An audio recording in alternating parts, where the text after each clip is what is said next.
Now, one of the most satisfying things in any book or movie is when the antagonist, you know who that is, right? The evil person, maybe it's the evil system, the evil corporation, or when they get paid back, right? Don't you all like that in a movie? Like you'll spend the whole movie watching them get the upper hand, take advantage of others, and then at the very end, they get what's coming to them, and we're always like, yeah, I like that.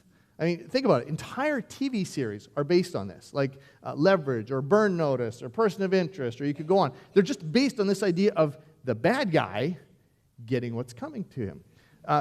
The entire Marvel universe, movie universe, is based on the idea of the evil ones getting what's coming to them, right? The good people being victorious. Even when the protagonist, the good guy, right? In our current environment, they call them anti-heroes. They're actually not really good guys, like in the John Wick movies or things like that. They're not good, but we still like the fact that they get the worst guys, right? You remember this? Why is this so popular, right? Because at some level, vengeance feels good. Do y'all remember this scene in Gladiator? Do you remember this? It was kind of this. It's the one scene I'll always stop the movie for if it's on TV, right? And it's the scene where Maximus, this general, he's been, his whole life's been ripped away by this upstart emperor, and it's finally the scene in the arena where he's revealed. Do you remember what happens? Right? He takes off his helmet and he says, "My name is Maximus Decimus Meridius." See if I get it all right. Commander of the armies of the north, general of the Felix legions, loyal servant to the true emperor, father to a murdered wife, or to a murdered kid, husband to a murdered wife. And then do you remember what he says? That makes you go, yes. Do you remember what it is? He says, "And I will have my vengeance in this world or the next." And you're sitting there and you're watching it and you're thinking, yes, that's the way it's supposed to be. Why? It actually comes from something that is created in us by God, and it's the desire for justice. It's hardwired into us. It's that part of us that doesn't like to see people get away with stuff. And you see this at every level. We were at the Jay's Nest last weekend with some friends, and all of a sudden there's a bit of a kerfluffle, and you see kids are starting to fight. These are little kids, right? Anywhere from, 7 to 10. And so the friend we were with decided he was going to be the one who went and got involved and tries to separate them. And I stood there, watched, and I listened to what these kids were saying. And do you know what they wanted so much? It was justice. They didn't have the right to do that. They said this, so I got to do this. And they just were so vehement. And it was that inborn desire for justice. So let's personalize a little bit. How do you respond then when you are insulted? How do you respond when you are dismissed? When someone kind of, you're nothing. How about when someone demeans you? You know what that means, right? When they make you feel really stupid or they make you feel like you're nothing. How about when they humiliate you? When you're kind of the butt of the jokes. When you're dishonored. Or how about when someone disrespects you? How about when someone treats you like you're insignificant, like you don't matter? Or how about that you're just unworthy, you don't matter? Or maybe if someone even physically pushes you around, how do you respond when that happens? Now, whether we say it or not, or whether we actually express it, usually what happens, and we might sometimes express it to someone else later, we say things like that, they had no right to treat me like that. What business did they have of saying those kinds of things to me? Who were they to say that to me? Who were they to do that to me? They don't even know me. They're no better than I am. You don't get to make me feel that way. So again, the question is, how do you respond? Or maybe, the better question is this: how should you respond? Or maybe let's put the question even a different way. In that moment, what does love require of me? Particularly when it comes to difficult people and situations. What does love require of me? If Jesus says that we're supposed to love the people around us, what does love require of me when those situations come up? Now, this is actually part 1 of 2. So next week, you have to come back. We're going to have part 2. Clay's actually going to walk us through, because the next part is, what do we do? What does love require of me when we're dealing with our enemies? But we'll leave enemies to next week. Today, we're just going to look at difficult people and situations, okay? There are several phrases from the part of the Sermon on the Mount that we're going to look at today that they've actually become part of culture. Phrases that just everybody uses them, everybody knows them. It doesn't matter if they're religious or not, they know them. And here's the first one. Jesus is talking, he says, "You have heard it said that it was said, an eye for an eye and a tooth for a tooth." Everybody knows that saying. Most people, a lot of people don't even know that comes out of the Bible, but they know that idea of an eye for an eye, very familiar. People who have no connection to religion know this. And what Jesus is doing, just like he did through this entire series, is he's referring back to something that was in the Jewish law. Here's what it says in Leviticus 24:19. Anyone who injures their neighbor is to be injured in the same manner. Fracture for fracture, eye for eye, tooth for tooth. The one who has inflicted the injury must suffer the same injury. To which we think that's horrifying. But, understand, this was called the law of retribution. And this isn't just an Old Testament thing. In the law, you can actually find it in other ancient places. The Code of Hammurabi has different things like that. It was a common, well-established principle in ancient times. But what happened by the time Jesus came around, they really didn't follow this literally anymore. What they did is they had monetized everything, which meant that whatever injury you had, there was a dollar amount tied to that. Right? So if someone knocked out your tooth, okay, well, that's maybe worth $100. If someone did this, well, that's worth $1,000. Boy, that sounds like our legal system, doesn't it? Right? You get injured, there's a money to it. There's something attached to it. And here's the problem, and why Jesus was addressing this. When God gave this law to Moses way back when, he was not doing it so that people could have retribution for what someone did to them. He was doing it by trying to control the excesses of vigilante justice so that the punishment fit the crime. It was actually a foundation for justice when administered in a court of law. So what the Pharisees did was they had taken it from the sphere of the public arena, the courts, and made it a personal thing. And so here's what Jesus is going back. He says, look, this whole idea of eye for eye was based on civic law. It was justice was supposed to be administered. Vigilante justice was discouraged. In other words, you don't just get to go after them. You bring it to the courts.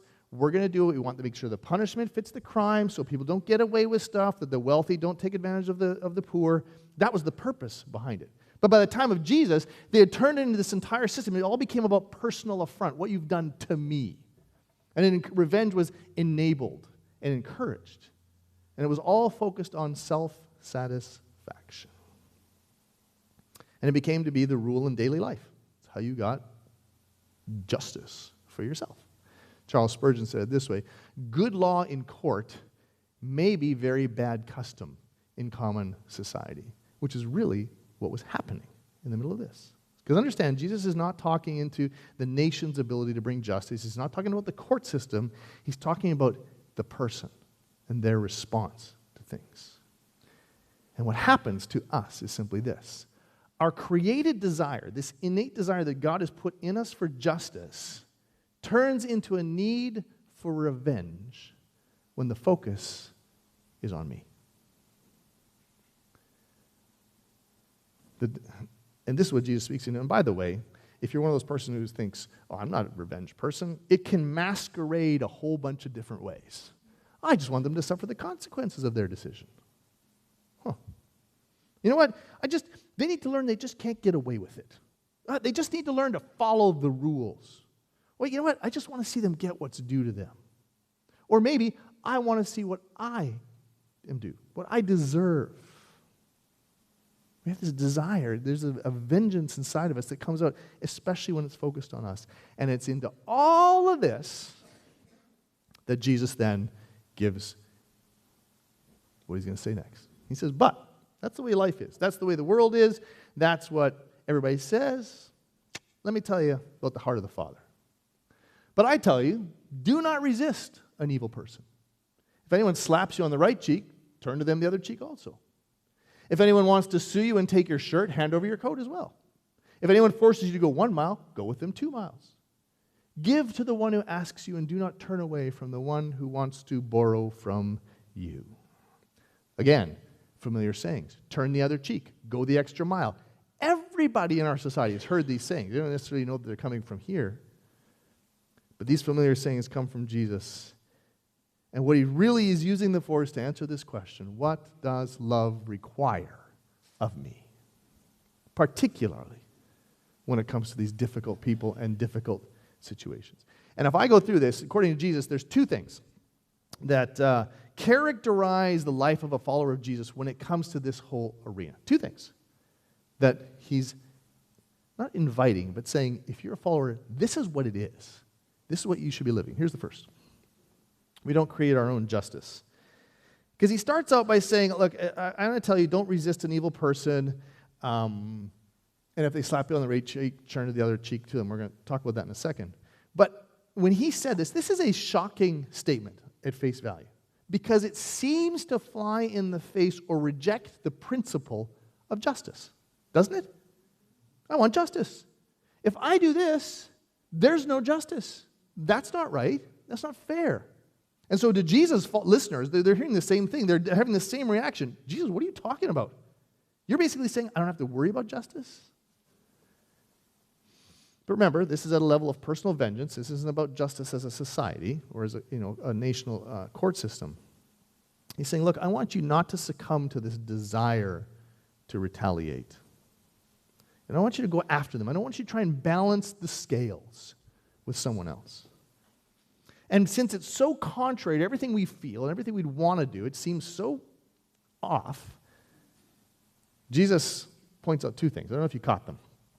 You see this at the very beginning? He says, I tell you, do not resist an evil person. That's a significant statement.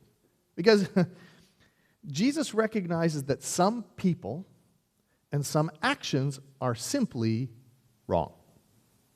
They're just not right? An evil person here, the term is translated evil person is someone doing an evil thing. It's something done apart from God, contrary to his will.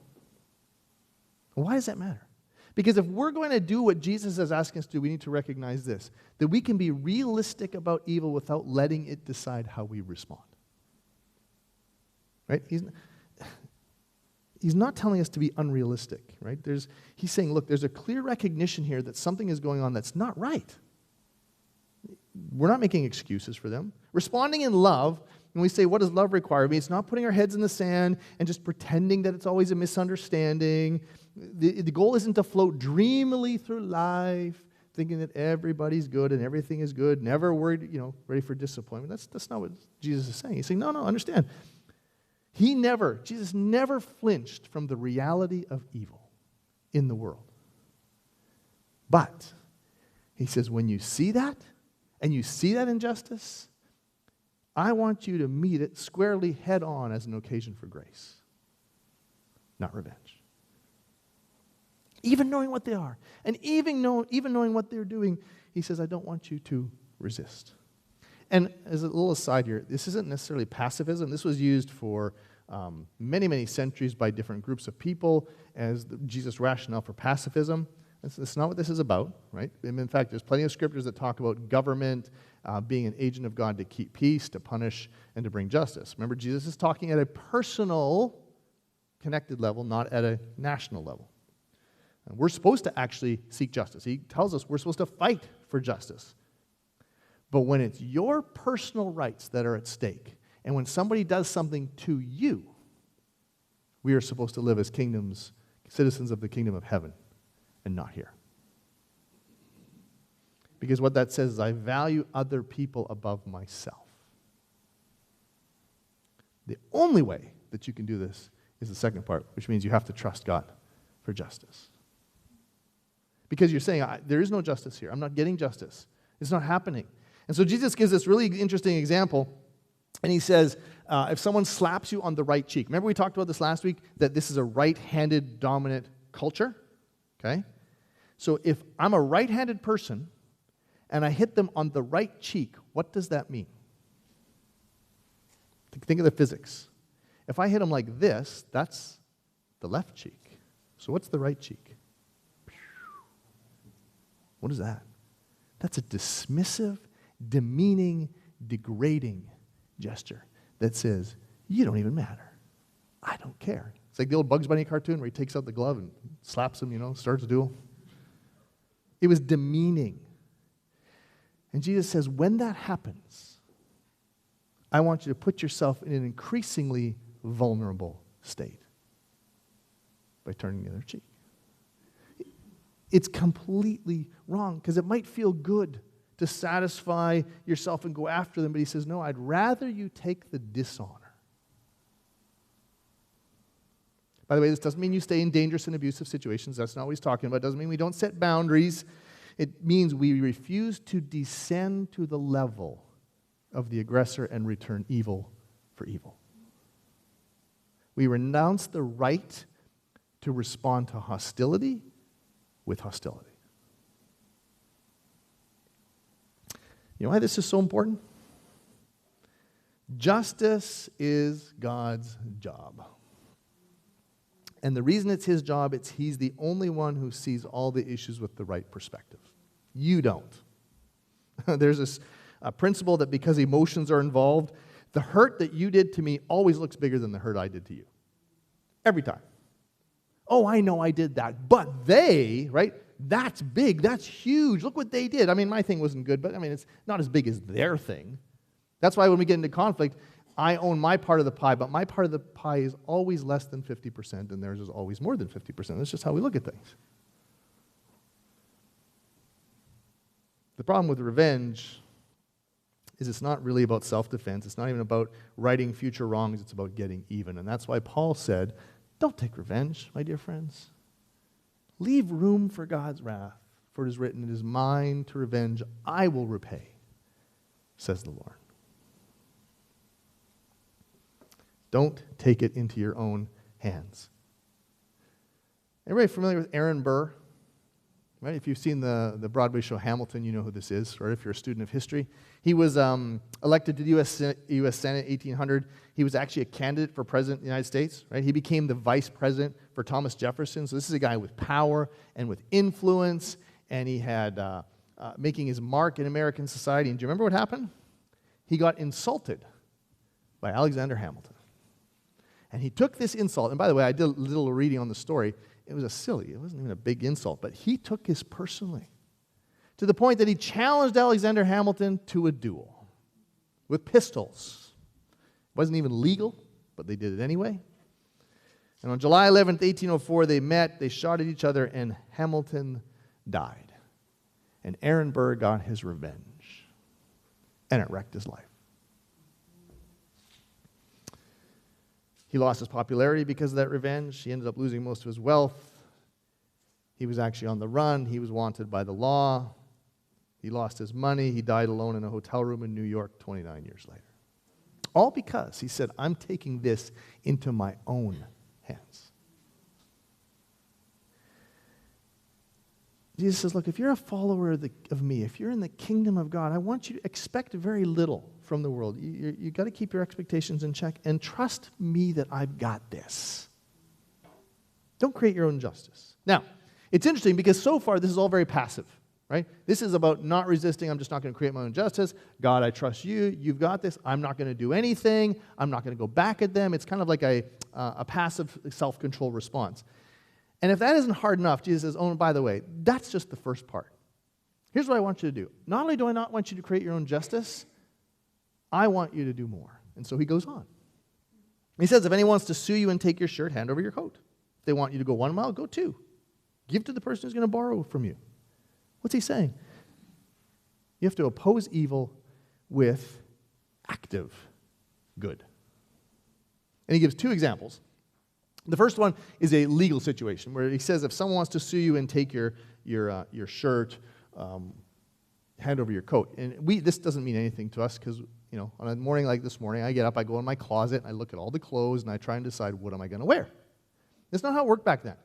So when he talks about the shirt, he's talking about the undergarment, the what's more like the undershirt for them. It was what was close. He says, look, if someone sues you, and by the way, Jesus makes no comment here whether the lawsuit is legitimate or not.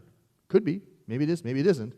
But he says, if they do that, if they go after you, I want you to be willing to give up your cloak. But your cloak, or your coat here, was so important because this was the outer garment. And for poor people, when you had to sleep outside, this is what you wrapped around yourself to stay warm.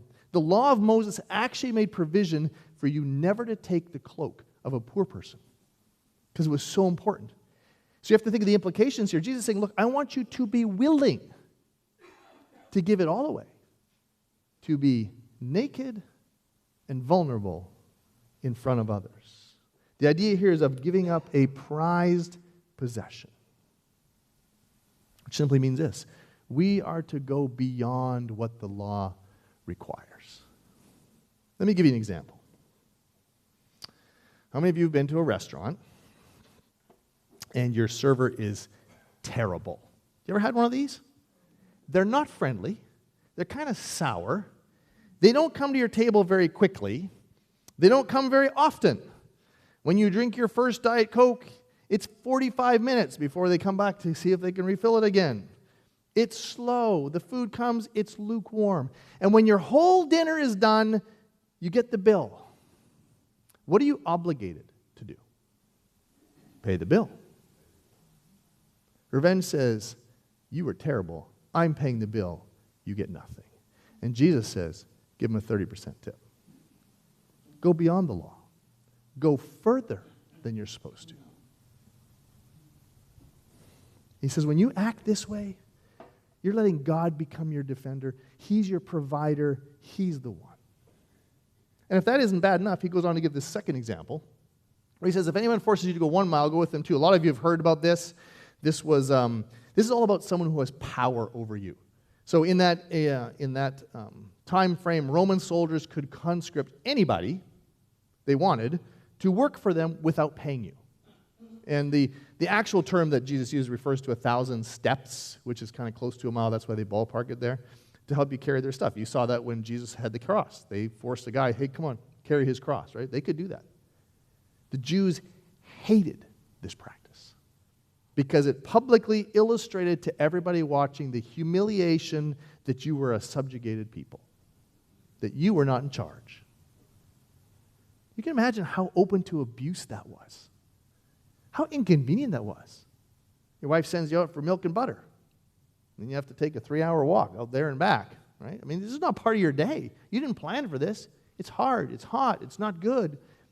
And if it's being taken advantage of, they probably didn't stick to the letter of the law. The hassle of this, the time and the energy. And Jesus says, when that happens, here's what I want you to do. I want you to give rather than take. I want that to be your attitude. Basically what he's saying is, look, that first mile you walked was out of obligation. That was the stuff you had to do. I want you to go a second mile out of compassion and love for them. Our question should never, ever be, where does my obligation end? It should be, how can I bless the person in front of me right now? In both cases, both these examples, we're supposed to do more than is required, more than is even reasonable, without any expectation that we're going to get anything back or be repaid in any way. We're supposed to have this heart of generosity that never, ever shirks from helping other people. Jesus is insisting that if you're a follower of mine, you should view the adversity from another person as an opportunity for generosity and love. And then he sums it up by making this blanket statement: give to the one who asks you, and do not turn away from the one who wants to borrow from you. This isn't, by the way, again, this isn't about indiscriminate giving. It doesn't mean that every single person who wants to borrow money from you, you have to give them all your money. That's not the point. He's saying, look, you are to live with a spirit of generosity that puts other people before you. The principle is always do more rather than less for the benefit of other people. So now, based on all that, how do you answer this question? What does love require of me? especially when it comes to difficult people or difficult situations. It's simply this: to actively seek the good of those who treat me poorly, giving my desire for justice to God. This is impossible to do without the power of Jesus. And to prove that Jesus was serious, he said, let me model what this looks like to you. So when I was his enemy, when I did not love or treat him right, when I sinned and I deserved full justice, in the movie of my life, when the entire plot would have been satisfied and everybody watching would have said yes because I got what I deserved, instead Jesus said, I'll become the focal point of justice for you. I will satisfy that justice on your behalf. I will go way further than is reasonably expected of a perfect God. He took my evil on him. He prayed for his enemies. And he went and gave his life, not just going the extra mile, but going all the way, so that I might have grace and mercy. Not only did he model it by doing that, he, through that action, made it possible that our hearts would be different so that we now get to go do this with the people around us. If we are followers of Jesus, our lives should be governed by the example of the cross. And we're going to talk more about this next week when we come to enemies. But I heard a speaker not that long ago, last week as a matter of fact, who reminded us that we don't have enemies as Jesus people, except for one, and that's Satan. Everybody else is simply a slave to a system that we get to express love and grace to. You know what's worth it? It is exhausting to live with your guard up, ready to defend yourself against all wrongs, real or imagined. That is a tiring way to live. It leads to a cynical attitude, a negative filter that automatically views other people with suspicion. It sees the worst in them. That's the kind of soil with nothing good can grow in. It's tiring. John Wesley, everybody knows John Wesley, very famous person, especially around here, the founder of the Methodist movement. I don't know if you know this story. When he first came to America, he went to Georgia. He fell in love with a girl named Sophia Huffey.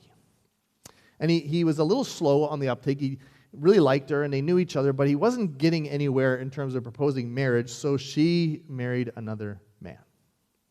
And John Wesley was so wounded and so bothered by this that he took his power of pastor to get even, and he barred Sophia from taking communion, which was very important at the time, not just spiritually, but socially. Her new husband then sued Wesley. This is John Wesley. And a notice was put out for his arrest. He had to leave his ministry after 2 years, and he ended up heading back to England to get away from it all. And he learned the hard way that you can't get ahead by trying to get even. And when he came back to the United States is when the revival and the influence that he had took off. Living the way of God's kingdom is the path to life, as it was supposed to be. And that includes asking ourselves, in this moment, with everything that's going on, with what they just did to me, what does love require of me? Same two questions that we have every week. I want you to consider, in what ways does my life line up with this? Celebrate that. God, where have you changed my heart, where there was someone who I couldn't stand or they were so difficult to deal with, and you have changed my heart. I don't see them the same way. I can act differently. That's amazing. That is God working on your heart. And then the more difficult question, where is this still a problem? Where do I still find myself pushing back hard or wanting to or not dealing with them the way that Jesus wants? Maybe I've gotten to the point where I'm passively not seeking justice, but I am not seeking actively their good. And I need to move in that direction. I don't know who that is for you. Maybe it's a person, maybe it's a group of people. Be asking God to change your heart there as well.